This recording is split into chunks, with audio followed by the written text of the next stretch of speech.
আপনি তো সাহারি খেতে উঠেন, আপনি জানেন ওই সময়টার দাম কত? আমরা বেশিরভাগ মানুষ জানি না ভোর রাতের এই সময়টার দাম কত। আরে ভাই, এই সময়ের দোয়া 1 মিনিটের দোয়া অন্য সময়ের 100 মিনিটের সমান না। অন্য সময়ের 100 মিনিটও এই ভোর রাতের 1 মিনিটের সমান না। এত মূল্যবান সময়। সাহারি খেতে উঠছেন, সাহারি খান, ভালো কথা, কিন্তু সাহারি খাওয়ার আগে পরে 10টা মিনিট জায়নামাজে মুসল্লাতে দাঁড়ান, একটু 2 রাকাত নামাজ পড়েন। এই সময়টা দোয়া কবুল হয়। আল্লাহ ডেকে ডেকে বান্দাকে দেন। একটু হাত তোলেন, চেষ্টা করবেন তো ইনশাআল্লাহ? সাহারি খেতে উঠে দোয়া করবো তো ইনশাআল্লাহ? আপনার বাসার এক কোণায় চলে যাবেন, একটু আলো আধারিতে চলে যাবেন, সেখানে গিয়ে বসে আল্লাহর কাছে একটু কথা বলবেন। সেজদা চলে যাবেন, সেজদা গিয়ে আল্লাহর সাথে একটু মন খুলে কথা বলবেন। আল্লাহ, আমি অনেক গুনাহ করেছি, আল্লাহ আমি অনেক পাপিষ্ঠ। শুনেছি আপনার রাসূল জানিয়েছেন যে এই মাসে নাকি আপনি অনেক পাপিষ্ঠকে মাফ করে দিবেন।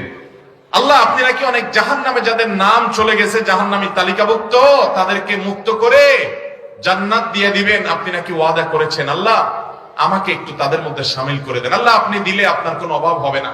আল্লাহর সাথে একটু কথা বলা, মুনাজাত করা ভোর রাতে করার চেষ্টা করবো তো ইনশাআল্লাহ? ঘরের এক কোণায় চলে যাবেন, সাহারিটা আগে আগে খেয়ে শেষ করবেন, আজানের এখনো 15 মিনিট বাকি। চলে যান এক কোণায়, উযু করে দাঁড়ায় যান 2 রাকাত নামাজে, চলে যান সিজদা, একটু দোয়া করেন। নিরিবিলি জায়গা যদি বাসায় না থাকে, ছাদে চলে যান, মসজিদে আগে চলে যান, এক কোণায় চলে যান।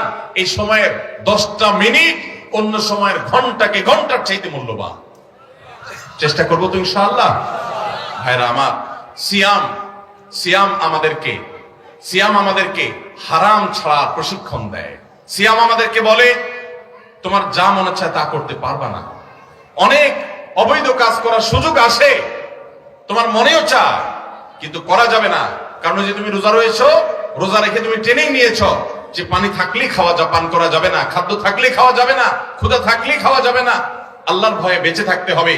এই বিষয়টাকে সামগ্রিক জীবনে অ্যাপ্লাই যেন করি, সেই শিক্ষাটাই রমজানের রোজা আমাদেরকে দেয়। আল্লাহ আমাদেরকে সেই শিক্ষা গ্রহণ করার তৌফিক দান করুন। ভাইরা আমার, রোজাকে যদি আপনি এক কথায় বুঝতে চান, এক কথায় যদি বলি রোজা কি, তাহলে আপনি বলতে পারেন রোজা বলা হয় সবরের নাম। রোজা কিসের নাম ভাই? সবরের নাম। ওই যে ক্ষুধা আছে, খাবারও আছে, তৃষ্ণা আছে, পানিও আছে, তারপরও খাচ্ছেন না, এর নাম সবর। এর নাম কি? ধৈর্য ধারণ করা, নিজেকে নিয়ন্ত্রণ করতে শিখা। আমাদের যুবকদেরকে উচ্ছৃঙ্খল হওয়ার জন্য হাজারটা আয়োজন ভোগবাদী এই সমাজে আছে। ইসলাম শুধু বলে ভোগ নয়, ত্যাগ করতে শিখো, কন্ট্রোল করতে শিখো, নিয়ন্ত্রণ করতে শিখো নিজেকে। যেখানে সেখানে ডাইরেক্ট হয়ে যাওয়া নয়, নিজেকে আটকে রাখা, নিয়ন্ত্রণ করা, সবর করা। সবর মানে শুধু বিপদে ধৈর্য ধারণ করার নামই সবর নয়। সবর মানে নিজেকে যে কোনো কাজে আবদ্ধ করে ফেলা, এটা হলো সবর।